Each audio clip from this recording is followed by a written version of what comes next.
بہت سارے دھرم ہے دنیا میں، مگر نہ کسی دوسرے دھرم والوں کی نظر کسی دوسرے دھرم پہ ہے، نہ کسی مذہب والوں کی نظر کسی اور مذہب پہ ہے، بلکہ پوری دنیا انسانیت کی نظر اگر کسی مذہب پہ ہے تو ایک مذہب اسلام پر ہے۔ ساری دنیا کا ٹارگیٹ ہے کہ اسلام کو دنیا سے ختم کیا جائے، مگر ان بدبختوں کو یہ نہیں معلوم کہ دنیا میں مذاہب بہت سارے ہیں، ادیان بے شمار ہیں،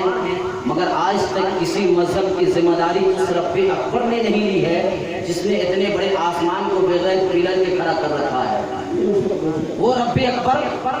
اس مذہب کی ذمہ داری لیتے ہوئے قرآن پاک میں ارشاد فرماتا ہے ان الدین عند اللہ الاسلام، اسلام از دا دین ریلیشن بیفور اللہ۔ اسلام ایک ایسا مذہب ہے جس کی ذمہ داری اور جس کی حفاظت خود اللہ تبارک و تعالیٰ نے اپنے ذمہ کرم میں لے رکھی ہے،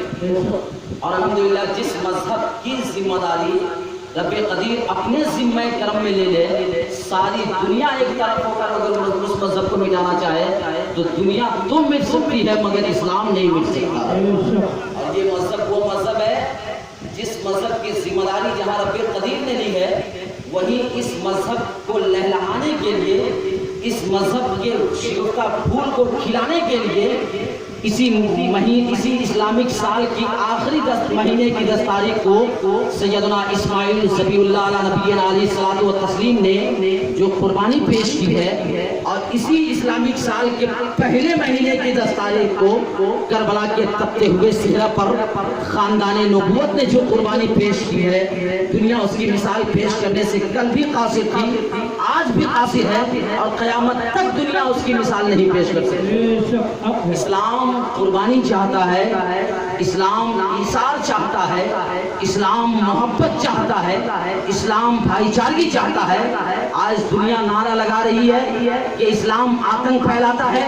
اسلام فتنہ و فساد کا مذہب ہے، مگر میں تنظیم پیغام اسلام کے بینر تلے سے سجدہ حسین کانفرنس سے یہ پیغام دینا چاہتا ہوں، پوری دنیا میں سوشل نیٹ ورک کے ذریعے سے غلام ربانی فیضی کے اس پیغام کو پھیلا دو کہ اگر دنیا میں امن چاہتے ہو، شانتی چاہتے ہو، اگر دنیا میں اتحاد چاہتے ہو تو تمہیں بھی مذہب اسلام کے دامن کو پکڑنا ہوگا۔ آج سے 2 سال قبل دہلی کی سرزمین پر، اور ابھی فی الحال کلکتے کی سرزمین پر، اور ابھی کچھ دن قبل گجرات اور کرناٹکا کی سرزمین پر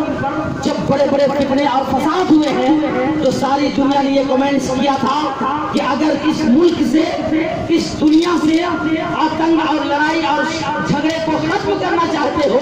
تو وہ قانون نافذ کرنا ہوگا جو قانون آج سے 1400 سال پہلے مذہب اسلام کے بانی نے قائم کیا۔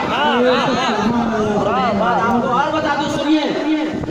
ہم وہ مذہب مہذب کے ماننے والے ہیں، اور ہم وہ قوم مسلم ہیں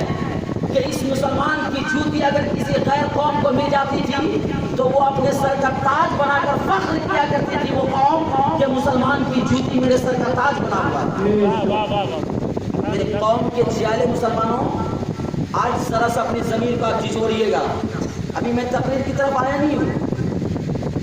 آپ اپنی ضمیر کو جھجھوڑیے گا۔ اور ایک آخری گزارش یہ بھی کروں گا میں آپ سے کہ آج میری تقریر سننے کے بعد جب آپ اپنے گھر جائیں گے، اپنے بستر پر سوئیں گے، 10 منٹ کے لیے آپ اپنے ذہن میں، اپنے دل میں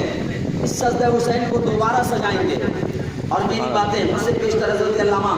علی امام صاحب نے بڑی سی تقریر کی ہے، یہ علماء شورا کی تقریر آپ نعتوں کو آپ اپنے دل میں گھمائیں گے، اور پھر اپنی زمین سے رزلٹ مانگیں گے کہ ہم کیا ہیں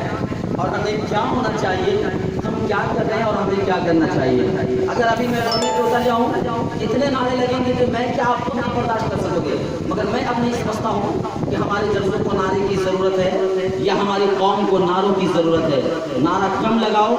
عمل زیادہ کرو، سبحان اللہ کم بولو،